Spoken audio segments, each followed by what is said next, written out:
अस्सलाम वालेकुम। FSC part 2 chapter number 26 some major ecosystems. तो बेसिकली इस चैप्टर में हमने एक्वेटिक एंड टेरेस्ट्रियल इकोसिस्टम को डिस्कस करना है। जो लाइफ अर्थ पर एग्जिस्ट करती है वो अफेक्ट होती है वेदर और क्लाइमेट से। अब हमने वेदर और क्लाइमेट को समझना है। अब हम वेदर की बात करें, it refer to short term fluctuation in temperature, humidity, cloud cover, wind and precipitation over a period. अब यानी जो वेदर है यानी मौसम का चेंज हो जाना, फ्लक्चुएट हो जाना, यानी टेम्परेचर गर्मी में ज़्यादा होता है, अब विंटर सीजन में कम हो जाता है, ठीक है। अब बादलों का बन जाना, बारिश का आ जाना, हमारे पास ये सारे वेदर में आ रहे हैं। अब वेदर में शॉर्ट टर्म फ्लक्चुएशन हो रही हैं ये।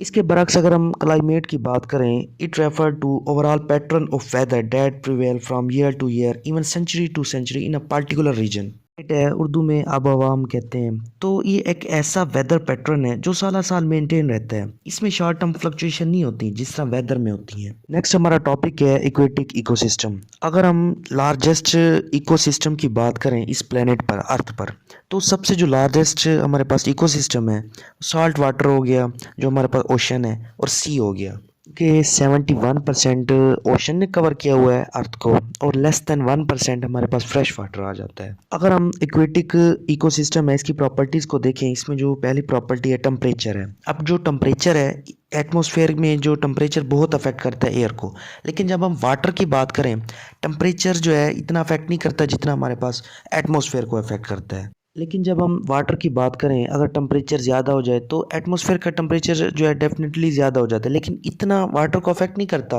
जितना हमारे पास एटमॉस्फेयर को अफेक्ट करता है। नेक्स्ट जो हमारे पास प्रॉपर्टी है वो है अब्जॉर्प्शन ऑफ एनर्जी। अब जो एनर्जी का मेन सोर्स है हमारे पास सन है।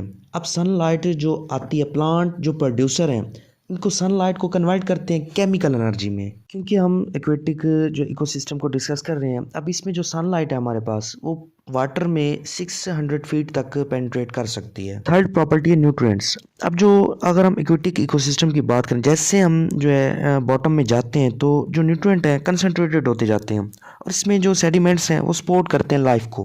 क्योंकि यहाँ पर फोटोसिंथेसिस बहुत कम होती है, क्योंकि लाइट कम होती है, लाइट पेनिट्रेट नहीं कर पाती। एक्वेटिक इकोसिस्टम की जो लास्ट प्रॉपर्टी है, fourth property, abundant water with appropriate temperature.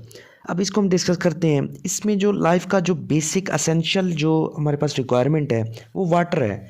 Water के बगैर लाइफ जो है इम्पॉसिबल है, क्योंकि जितने भी तरह की रिएक्शन है वाटर की प्रेजेंस में होते हैं। इक्वेटिक इकोसिस्टम है ये अप्रोप्रिएट टेम्परेचर रखता है। ये इतना अफेक्ट नहीं होता जितना हमारे पास एयर हो रही होती है, जितना हमारे पास एटमॉस्फेयर अफेक्ट हो रहा होता है टेम्परेचर से। अब इसमें जितने भी एक्वेटिक ऑर्गेनिज्म हैं अपना मेटाबॉलिक प्रोसेस जो है इसमें अप्रोप्रिएट टेम्परेचर में करते हैं। नेक्स्ट जो हमारा टॉपिक है productivity of aquatic ecosystem, indicated by consumption of carbon dioxide and production of oxygen in the process of photosynthesis. तो हमें कैसे पता चलेगा प्लांट कितनी प्रोडक्टिविटी कर रहे हैं? अब प्लांट क्योंकि फोटोसिंथेसिस से क्या बनाते हैं, ऑक्सीजन और कार्बन डाइऑक्साइड यूज़ करते हैं।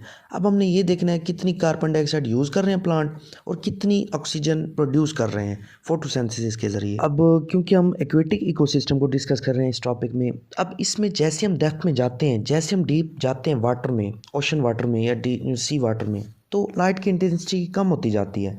अब लाइट की इंटेंसिटी कम होगी, फोटोसिंथेसिस डेफिनेटली कम होगी।